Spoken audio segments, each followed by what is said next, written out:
MNL podcast because Luigi64 is not here today, as it is literally fucking almost 12 o'clock in the morning. So we are here. We have a special guest today. It is TheSkullZGamer. Hello. And he has actually really introduced me to the Star Wars community, as we watched all 11 films, including the Obi-Wan Kenobi series. So today we're going to be talking about the Obi-Wan, talking about a lot of Star Wars stuff, and of course you do that.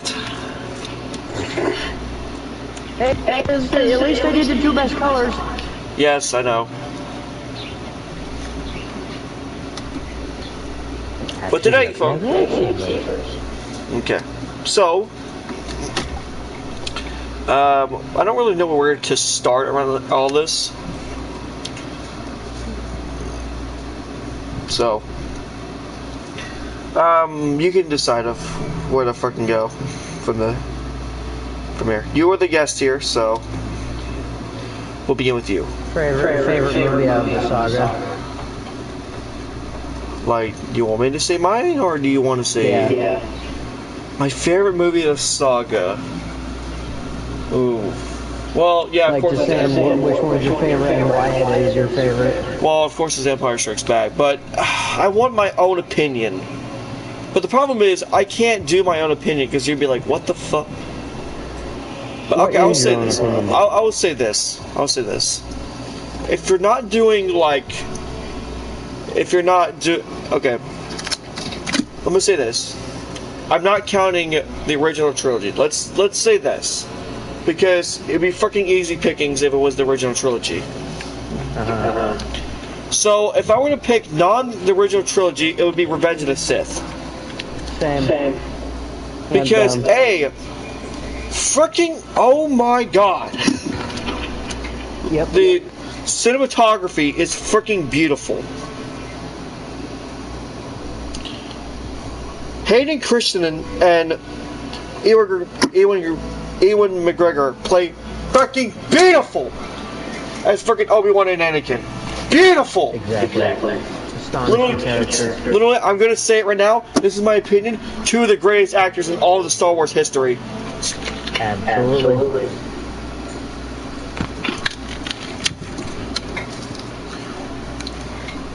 Some of the greatest lines in Star Wars history too, like, "You were the chosen one." The freaking pre-fight dialogue, which I almost know every bit of it now. Though I will say before they actually start fighting. Yes. I have brought peace, freedom, justice, and security to my new empire. Your new empire? Don't make me kill you. Anakin, my allegiance is to the Republic, to democracy! If you're not with me, then you're my enemy. Only a Sith deals in absolutes.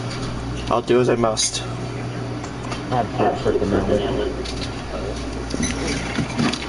That's the one line I kept remembering, is only a Sith deals in absolutes. Yep. Okay, let's start from there. Is the fact that anyone would believe, even George Lucas himself saying, Anakin Skywalker is literally the chosen one. Yeah. The problem was,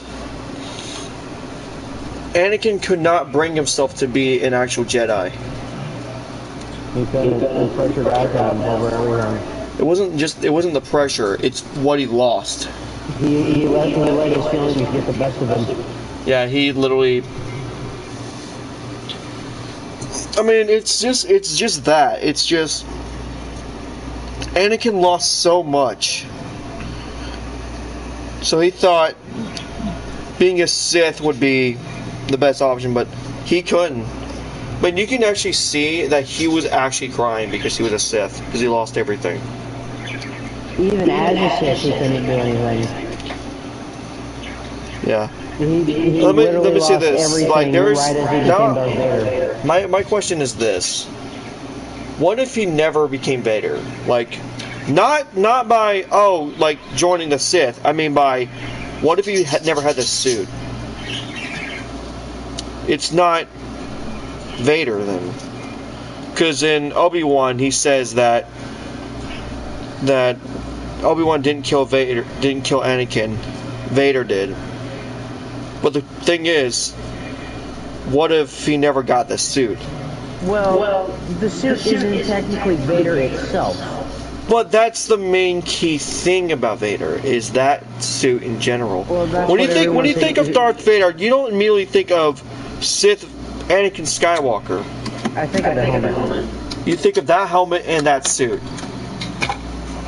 Yeah, but like he was called Darth Vader before he even got the suit. That's what I mean, though. I don't think when he was named Darth Vader, he was thinking he was Darth Vader. He still believed he was still Anakin Skywalker. It was when he got burned and then got put in the suit is when he became an actual Darth Vader. Yeah. Well, that's just my opinion. That no, it was. It's like you said. He was still crying, even as he was a Sith. Because yeah, you can see the pain in Anakin's eyes, knowing he lost everything. Yeah, but what really drove the nail in the coffin for him was seeing Padme go against him. Yeah, which I don't know if you actually noticed this, but I've actually found this out when I was watching shorts, YouTube shorts. But actually, at one point, you can actually hear before the helmet goes on to Anakin, you can hear him say, "Padme, help me," or "Help me, Padme." People say that. But it sounds like it. It sounds like if you turn up the volume so high, you can hear him say, "Help me, Padme." I mean, he could be. I'll have to check that out later. But it's like whenever I watch the movie, I can't hear anything unless it's like really, really quiet. I mean, it's just it would make sense if he says it really quiet because his lungs are literally crippled. That's exactly what happened. You have to turn up the volume to even hear him say it. But that's the thing, though. It's just Anakin Skywalker. It's just such a broken down character. It's like when you see Darth Vader, and then you're like, you think he's this big bad guy of the entire series of the 3 films. Yeah. Then Emperor Palpatine comes, and you're like, oh, so he's the main bad guy. Yeah. But just Anakin's redemption in Return of the Jedi, his ultimate sacrifice to save his son from yeah. Even though all that pain, he killed a whole assload of younglings. He literally lost everything in his life. He lost literally everything. Yeah, he decides to go back to the light side. That's what's astonishing about Star Wars. It's a freaking, what do you call it? It's like a freaking soap opera. Is that? That's the thing about Anakin's character. It's got the most emotionally driven story. Therefore, he is the best character because his story is so wow. Because if you think about it, if you really, really think about it, Anakin has been a slave his entire life.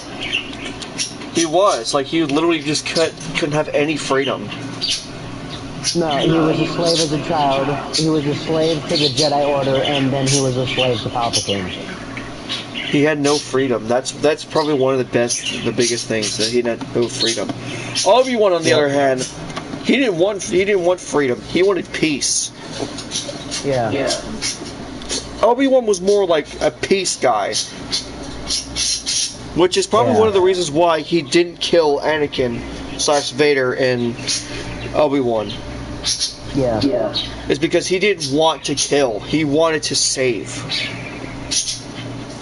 He spared his life because he could not bring himself to kill the one person that he trusted the most. He didn't want to kill his Padawan. So just, oh my god, so much stuff that Anakin went through the entire 6 films that he's in.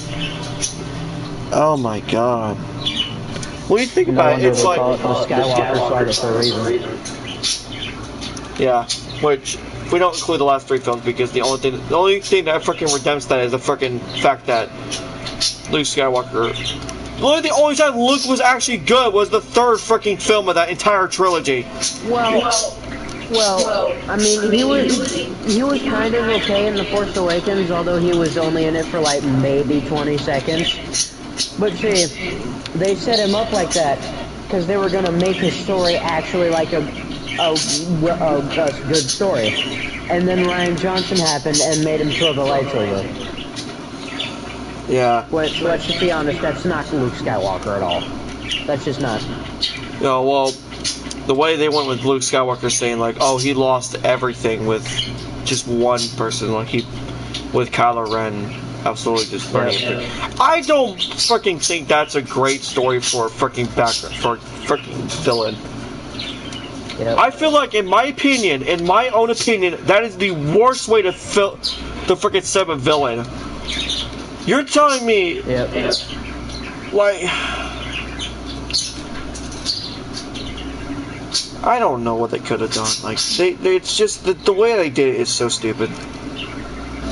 Oh, I gotta check some more quotes. Kylo Ren's backstory wasn't even really a well thought out story. But like I keep saying, and I'll keep saying until the day I pass away or freaking perish, Rian Johnson ruined it. He had no idea what the hell he was doing. No, he was only making a Star Wars movie for himself and not the fans. Which, George Lucas had a perfect 7th film. Yep. But Disney just took the fattest piece of shit on it. He just said, let us do our own thing. No. George Lucas didn't write the script for The Force Awakens. I know he didn't. I know he freaking didn't. Then why did you say George Lucas made the perfect 7th movie? Because Disney fucking ruined it. They freaking said, no, listen, this is what, no, you idiot. He had a perfect 7th movie that was well thought out. It had this script. He had a script written because when he made the movies, he had 7 different, like, stories. The 7th story was going to be made. He brought it to Disney, and Disney said, no, fuck that. So instead, George Lucas said, you know what, just do your own thing. I'm not helping. What they did was the most embarrassing thing. George Lucas ruined, alright, I'm prepared to watch my legacy that I built over the last 40 years just crash and burn. Go ahead and do it. It all went downhill once. He straight up did the biggest Chad move and said, alright, do what you want, it's gonna crash and burn, and then you come back and hire me and I make you the money. Because I knew what I was doing.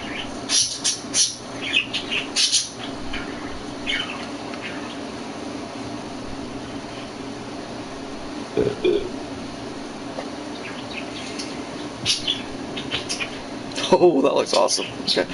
Okay. But, wait, what was I saying? We're talking about George Lucas in the 7th Star Wars film. Okay, yeah. But let me just say this. The way that it went down was simple. It was just as soon as Rey touched Anakin's lightsaber, that was it. That was the end of this. That was just the end of, like, any fun in the Star Wars. Well, because it's like she immediately knew how to use the Force. Because near the end of the movie, she already knows how to use the Force. Luke didn't know shit about the Force at the end of the first movie, did he? No. So he didn't know anything about the Force. No, the closest he ever got to actually feeling the Force or knowing the Force was at the end of at the end of New Hope when he's in the trench run, and then Obi-Wan's Force Ghost tell him to use the Force. So he'll use the Force, Luke, and then he turns off his targeting computer, closes his eyes, takes the breather, and then takes the shot, and both the freaking rockets go into the Death Star hole. Yeah, and but explode. yeah, compare that to Rey in Force Awakens. It's like one makes sense because he's new to it, so he doesn't understand what it is fully. Rey, meanwhile, just understands it first go. Well, because it doesn't make sense. No. Again, think of it like Force Awakens is the only Star Wars sequel right now before The Last Jedi. Her story wasn't set up. The way she felt it, she could have been Force sensitive. There's such thing as Force sensitive people